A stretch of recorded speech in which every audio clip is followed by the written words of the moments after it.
Assalamualaikum warahmatullahi wabarakatuh. Perkenalkan, nama saya Poppy Aiko Putri Hernanda dari instansi Basarnas, Kantor Pencarian dan Pertolongan Kelas A Surabaya, Angkatan 15, Kelompok 1. Pada kesempatan kali ini, saya akan menyampaikan pemahaman saya pada hari kedua agenda 3 yang membahas tentang berbagai isu aktual di era digital dan dikaitkan dengan manajemen ASN dan Smart ASN. Dalam materi manajemen ASN, saya belajar bahwa aparatur sipil negara memiliki tanggung jawab besar sebagai pelayan publik, perekat persatuan bangsa, sekaligus penggerak pembangunan nasional. Sementara itu, Smart ASN mengajarkan bahwa ASN masa depan harus memiliki 7 kompetensi utama, yaitu integritas, nasionalisme, profesionalisme, wawasan global, penguasaan teknologi informasi, kemampuan komunikasi, serta kemampuan jejaring dan hospitality. Kompetensi inilah yang akan membekali ASN untuk menghadapi tantangan di era digital sekaligus menjaga kepercayaan publik. Konsep ini semakin nyata ketika kita melihat berbagai kasus yang terjadi belakangan ini, seperti analisis isu yang telah disampaikan oleh kelompok-kelompok lain, seperti pada kelompok pertama yang membahas tentang kasus video deepfake Menteri Keuangan Sri Mulyani. Video deepfake Menteri Sri Mulyani yang dimanipulasi dengan kecerdasan buatan. Video palsu ini menyebar luas di media sosial, menimbulkan kebingungan, bahkan bisa memicu sentimen negatif terhadap pemerintah.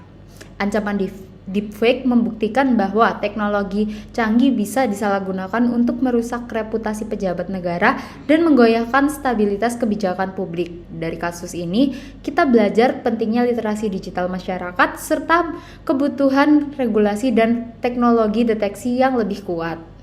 Lalu, pada kelompok kedua membahas tentang kasus 11 pegawai Komdigi terlibat judi online. Publik dikejutkan oleh keterlibatan 11 pegawai Kementerian Komunikasi dan Digital dalam kasus judi online. Ironisnya, mereka yang harusnya menutup situs ilegal justru diduga memelihara dan mengoperasikan jejaring tersebut. Bahkan sampai menyewa sebuah ruko 3 lantai di daerah Bekasi sebagai kantor satelit mereka. Saat ini mereka telah dinonaktifkan, namun sesuai aturan mereka tetap menerima sebagian gaji selama pemberhentian sementara. Jika terbukti bersalah, mereka akan diberhentikan secara tidak hormat.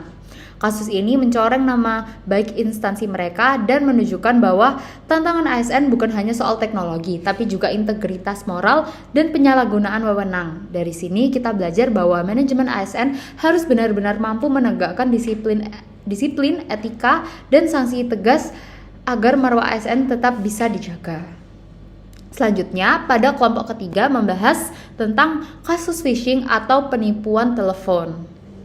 Kasus ini marak terjadi melalui telepon dengan modus menyamar sebagai pihak resmi, seperti contohnya bank. Salah satu contohnya adalah penipu yang mengaku dari Bank BRI, menuduh korban melakukan transaksi fiktif, lalu memaksa korban membayar denda. Modus ini menyebabkan kerugian finansial, pencurian data pribadi, hingga trauma psikologis bagi korban. Fenomena ini menunjukkan bahwa masyarakat masih rentan terhadap kejahatan digital. Karena itu, kesadaran dan kewaspadaan publik harus ditingkatkan, serta pemerintah bersama penyedia layanan perlu berkolaborasi dalam memberikan perlindungan. Kasus kelompok terakhir adalah kasus kebocoran data ASN di BKN. Kasus kebocoran data ASN di Badan Kepegawaian Negara melibatkan jutaan data pegawai negeri yang bocor dan bahkan diperjualbelikan di forum gelap. Data yang bocor tidak hanya berupa nik, tetapi juga riwayat pekerjaan hingga data keluarga, yang beresiko disalahgunakan untuk pencurian identitas baru atau serangan cyber. Kejadian ini menegaskan lemahnya sistem keamanan digital pemerintah dan terbatasnya keterampilan digital aparatur. Pelajarannya yaitu transformasi digital tanpa perlindungan data yang kuat justru bisa mengancam kepercayaan publik. Dari pembelajaran agenda hari kedua kali ini, saya merasa bahwa wawasan saya semakin luas. Saya memahami bahwa menjadi ASN di era digital bukan hanya menjalankan administrasi, tetapi juga menjadi garda terdepan dalam menjaga keamanan data, melawan penyalahgunaan teknologi, serta menjaga integritas birokrasi. Isu kebocoran data, deepfake, phishing, hingga kasus judi online semuanya menjadi pengingat bahwa profesionalisme dan keterampilan digital harus selalu beriringan dengan integritas. Sebagai CPNS Basarnas, saya merasa penting untuk adaptif dan meningkatkan literasi digital, serta memegang teguh etika agar bisa menjadi smart ASN yang benar-benar dipercaya publik. Sekian yang dapat saya sampaikan pada pembelajaran kali ini. Kurang lebihnya mohon maaf. Wassalamualaikum warahmatullahi wabarakatuh.